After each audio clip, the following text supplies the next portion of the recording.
హైదరాబాద్ నగరంలో ట్రాఫిక్ అంటేనే వణుకు పుడుతుంది. నగరంలో రహదారులు విశాలంగా ఉంటున్నా వాహనాలే అడ్డదిడ్డంగా ఇష్టారీతిలో రయ్యుమంటూ దూసుకెళ్తుంటాయి. రహదారులు నాగరికతకు సంకేతాలే.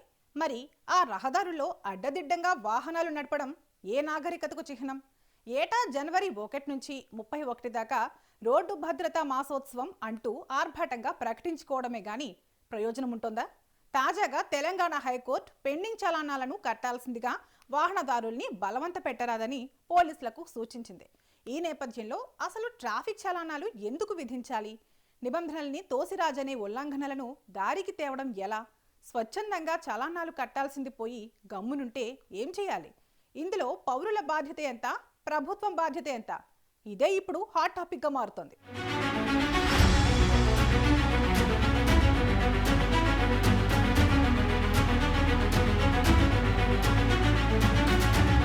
హైదరాబాద్ నగరం నానాటికి విస్తరిస్తోంది. కిక్కిరిసిన వాహనాల రణగుణ ధ్వనులతో నగరం కాలుష్య జనారణ్యంగా మారుతోంది. నగరం ప్రధాన రహదారుల్లో ప్రతిరోజు కిలోమీటర్కు 9,000 వాహనాలు తిరిగాడుతుంటాయి.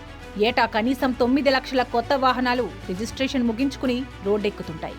నగరంలో 900 కిలోమీటర్ల మేర ప్రధాన రహదారులు ఎంత లేదన్నా 80 లక్షల వాహనాల బరువును మోస్తుంటాయి.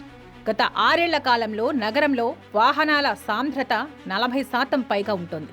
2016 నాటికి నగరంలో కిలోమీటర్కు 6,500 వాహనాలు తిరుగుతుంటే ఇప్పుడు వాహనాల సంఖ్య 9,500కు పెరిగింది. దీన్ని బట్టి నగరానికి వాహనాల తాకిడి ఎంతో అర్థమవుతోంది. రోడ్డు రవాణా సంస్థ లెక్కల ప్రకారం నగరంలో వ్యక్తిగత వాహనాల సంఖ్య చాలా హెచ్చు. 63 లక్షల ద్విచక్ర వాహనాలుంటే 16 లక్షల కార్లున్నాయి. నగర ట్రాఫిక్లో సింహభాగం అంటే 90% ఇవే ఆక్రమిస్తున్నాయి.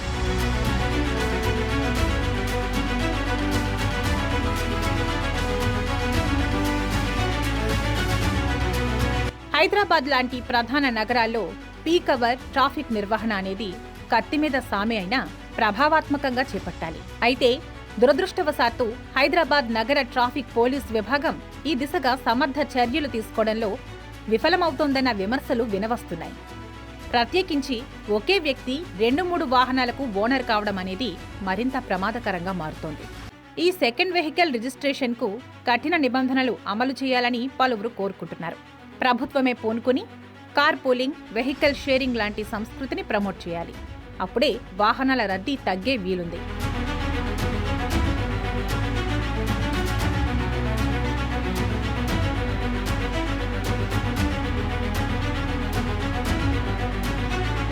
వాస్తవానికి నగరానికి మెట్రో వరంలా వచ్చింది. మెట్రో విస్తరణ కూడా అనివార్యమని అనుకోవాలి. కారణం మెట్రో, ఆర్టీసీ బస్సుల వల్ల కనీసం వ్యక్తిగత వాహనాల వాడుక తగ్గుముఖం పట్టే వీలుంది. మెట్రో ప్రారంభంలో ఇక ఆర్టీసీ బస్సులకు డిమాండ్ తగ్గిపోతుందని చాలామంది భావించారు. కానీ అంతకు రెట్టింపు డిమాండ్ ఉంటోంది. మెట్రో వచ్చినా, ఎంఎంటీఎస్ రైళ్లు నడుస్తున్నా నగరంలో ట్రాఫిక్ రద్దీ ఏమాత్రం తగ్గడం లేదు. వాహనాల రద్దీకి తోడు వాహనదారులకు ట్రాఫిక్ సెన్స్ అంతగా లేకపోవడం మరో పెద్ద తలనొప్పిగా మారుతోంది. నగరంలో ద్విచక్ర వాహనాల మాట అటుంచి పెద్ద పెద్ద కార్లు నడిపేవారు కూడా ట్రాఫిక్ నిబంధనలు పాటించకపోతే ఏమనాలి? తెల్లారింది మొదలు రాత్రయ్యేదాకా నగరంలో రోడ్డు ప్రమాదాలు జరుగుతూనే ఉంటాయి. మరి వీటికి అడ్డుకట్ట పడాలంటే చలానాలు వేయాల్సిందే అన్నది నిర్వివాదాంశం.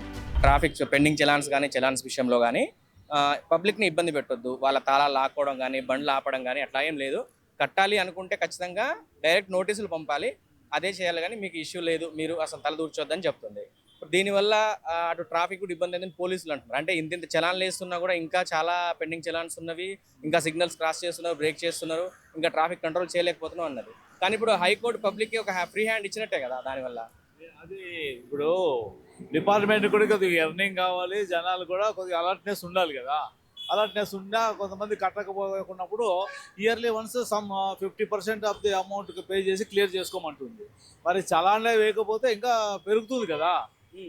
పూర్తిగా బలవంతంగా వసూలు చేయొద్దు అంటే ఎంతో ఇంతో ప్రెజర్ చేయకపోతే కట్టరు. సీఎం రేవంత్ రెడ్డి మాట్లాడినప్పుడు డిస్కౌంట్స్ ఏం అవసరం లేదు, ఎంత వేస్తే అంత వేయండి, డైరెక్ట్ వాళ్ళ అకౌంట్ నుంచే కట్ చేసుకోవాలి అని చెప్పారు కదా. దాని మీద కూడా పబ్లిక్ రియాక్ట్ అయ్యారు.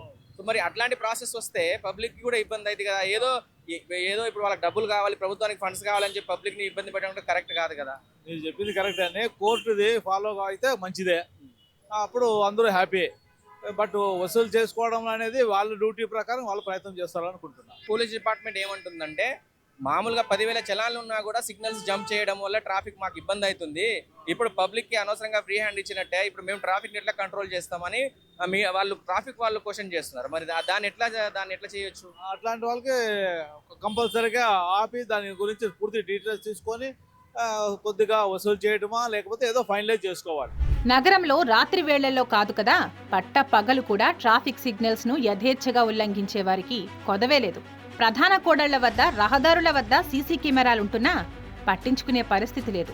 చాలా మంది వాహన చాలకులు ఎడమవైపు నుంచే ఓవర్టేక్ చేసేస్తుంటారు. కానీ బండి సిగ్నల్ లైట్ మాత్రం కుడివైపునే సూచిస్తుంటుంది. ఫ్రీ లెఫ్ట్ దారుల్ని కూడా బ్లాక్ చేస్తుండటంతో వాహనదారులకు ఇబ్బందిగా ఉంటుంది. ఇక చాలా యూటర్న్ల వద్ద సిగ్నల్ ఉండట్లేదు. యూటర్న్ తీసుకునే ముందు కనీసం బండి సిగ్నల్ లైట్ వేసుకోరు, చెయ్యి కూడా చూపరు, దర్జాగా బండి తిప్పేస్తారు. కొన్నిసార్లు బండిని చెప్పా పెట్టకుండా ఆపేస్తుంటారు.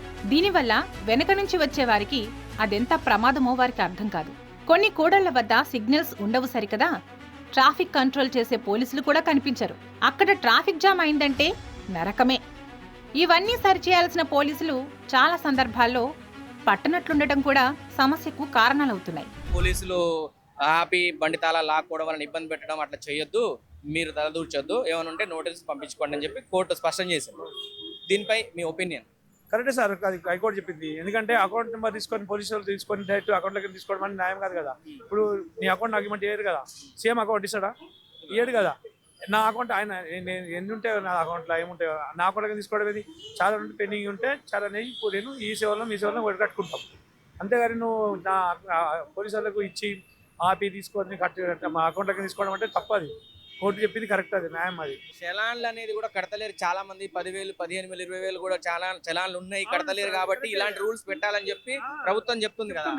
ప్రభుత్వం చెప్తుంది కరెక్టే, కానీ అట్లా ఉన్నాయి కదా. దానికి ఇంత మొదలు కేసీఆర్ ఉండే సీఎం, అప్పుడు ఆయన ఏం చేసినంటే ఆటో వాళ్ళకు 75% తగ్గించి 25% కట్టాలి, బైక్లు 50% తగ్గించి, కార్లు ఇట్లా అట్లా ఏమనండి కడతారు. ఎవరు ఎందుకు కట్టారు? అప్పుడు కట్టలేరు, కేసీఆర్ పిల్లలు కట్టారు. అసలు వస్తుంది కదా, దాన్ని పబ్లిక్ ఉపయోగించుకోండి. అట్లా వద్దలేము. డిస్కౌంట్ ఇస్తే బాగానే ఉంటుంది. డిస్కౌంట్ ఇస్తే కడతారు పబ్లిక్. అందరు ఆన్లైన్లో వెళ్ళి కట్టేస్తారు. ఒక రోజులో ఎన్ని లక్షలు వస్తాయి చూడండి. డిస్కౌంట్ ఇవ్వనండి సీఎం. ఇదంతా ఒక ఎత్తైతే ట్రాఫిక్ నిబంధనలు పాటించనందుకు చలానాలు పడుతున్నా కనీసం తమ వాహనానికి చలానా పడిందా లేదా అని చూసుకునే ఓపిక కూడా కొందరు వాహనదారులకు ఉండటం లేదు. అందుకే ట్రాఫిక్ పోలీసులు ప్రత్యేకించి పెండింగ్ చలానాల డ్రైవ్ పెట్టాల్సి వస్తోంది. అసలు చలానాలు, పెండింగ్, బలవంతపు వసూళ్లు ఇవన్నీ పక్కన పెట్టండి. వాహనదారుల్లో వ్యక్తిగత బాధ్యత ఎందుకు కొరవడుతోంది అన్న ప్రశ్నకు సమాధానం దొరకడం కష్టమవుతోంది. సరే, చలానాల వసూళ్లలో ట్రాఫిక్ పోలీసులు బండి కీస్ లాక్కోవడం, బలవంత పెట్టడం సరికాదన్న వాదనను అంగీకరిద్దాం. కానీ అసలు ఈ పరిస్థితి ఎందుకు తెచ్చుకోవాలన్నదే కదా మౌలిక ప్రశ్న. వాహనాలను సరిగ్గా నడపాలి. ఒకవేళ నిబంధనల ఉల్లంఘన జరిగి చలానా పడితే సకాలంలో కట్టాలి అన్న కనీస స్పృహ ఉన్నప్పుడు ఈ బలవంత వసూళ్లు అనే సమస్య తలెత్తదు కదా అని కొందరి వాదన. అయితే అకౌంట్ తీసుకోవడం అంటే మంచి ఉన్నది, చెడు ఉన్నది. ఎవరు అకౌంట్ పర్సనల్గా అయితే ఇవ్వలేరు. ఆ విషయంలో నేను ఒకటి ఏం చెప్తా అంటే, ఒకవేళ ఆయన అన్న విషయంలో కొద్దిగా రైట్ అనిపించింది నాకు. నా సొంత విషయంలో ఎట్లా అంటే, చిన్న చిన్న యూత్ పిల్లలకు 15-14 సంవత్సరాలకు బండి ఇచ్చి పంపిస్తున్నారు. వాళ్ళు ఎట్లా అంటే అట్లా నడిపిస్తున్నారు. మంచిగా నడిపించిన వాళ్ళకు అన్ని ఉన్న వాళ్ళకు హాని జరుగుతుంది. ఆ విషయంలో కొద్దిగా తల్లిదండ్రులు శ్రద్ధ తీసుకొని వాళ్ళు ఏం చేయాలంటే పర్సనల్గా అలా పిల్లలకు చెప్పుకోవాలని నా ఉద్దేశం. అలాంటి విషయంలో మంచిదని నాకు అనిపించింది. పోలీసు వాళ్ళు ఇబ్బంది పెట్టొద్దు, తాళాలు గుంజుకోవద్దు, అక్కడే పెట్టి ఇబ్బందులు పెట్టొద్దు. ఇది పబ్లిక్ కి ప్లస్సే. కానీ పోలీస్ టీం నుంచి ఏం చెప్తున్నారని అంటే, అట్లా చేస్తే మేము ట్రాఫిక్ ని కంట్రోల్ చేయలేము. ఎందుకంటే ఇంతకుముందు మేము ఇంత స్ట్రిక్ట్ రూల్స్ పెట్టి ఇంత చలాన్లు వేసినా కూడా సిగ్నల్ జంపింగ్ చేయడాలు, దానివల్ల వేరే వాళ్ళకి యాక్సిడెంట్ అవ్వడాలు జరుగుతున్నాయి. ఇప్పుడు హైకోర్టు ఇట్లాంటి తీర్పిస్తే మాకు ఇబ్బంది అవుతుంది కదా, అప్పుడు మేము ట్రాఫిక్ ని కంట్రోల్ చేయలేము, పబ్లిక్ ఇష్టం వచ్చినట్టు రెచ్చిపోతారు అని అంటున్నారు. దీని మీద మీరు ఏం చెప్పాలి? ఇప్పుడు హైకోర్టు ఇచ్చింది కరెక్టే. ఇంకోటి అంటే పోలీస్ వ్యవస్థ ఇంకా పెరుగుతుంది కదా మనకు. తెలంగాణ హైకోర్టు మనకు ఈ ట్రాఫిక్ చలాన్స్ పెండింగ్ విషయంలో ఒక జియో ఇచ్చింది. ఏంటంటే పోలీసులు జోక్యం చేసుకోవద్దు, ఇంతకుముందు బండ్లు ఆపి తాళాలు గుంజుకోవడాలు, వాళ్ళని ఇబ్బంది పెట్టడాలు చేయొద్దు, ఏదైనా ఉంటే నోటీసులు ఇచ్చుకోవాలని చెప్పింది. దీన్ని కొంతమంది సమర్థిస్తున్నారు, కొంతమంది సమర్థించడం లేదు. సో మీ ఒపీనియన్ ఏంటండి దీని మీద? కోర్టు అయితే చాలా మంచి నిర్ణయం తీసుకుంది. ఎందుకంటే పోలీసు వాళ్ళది ఇష్టరాజ్యం ఉంటుంది. ఏడబడితే వాళ్ళ పబ్లిక్ని ఇబ్బంది పెట్టడము, తాళాలు గుంజుకోవడము, రఫ్గా మాట్లాడడము, మ్యాన్ హ్యాండ్లింగ్ చేయడము, ఎక్కువ మాట్లాడితే పోలీస్ స్టేషన్ తీసుకెళ్లడము. సో కోర్ట్ అనేది ఇంత మంచి నిర్ణయం తీసుకుందని చెప్పి నేనైతే అనుకోలేదు. ఈ జియో ఎప్పుడు పాస్ అవుతుందని చెప్పి చాలాసార్లు నేను ఊహించాను.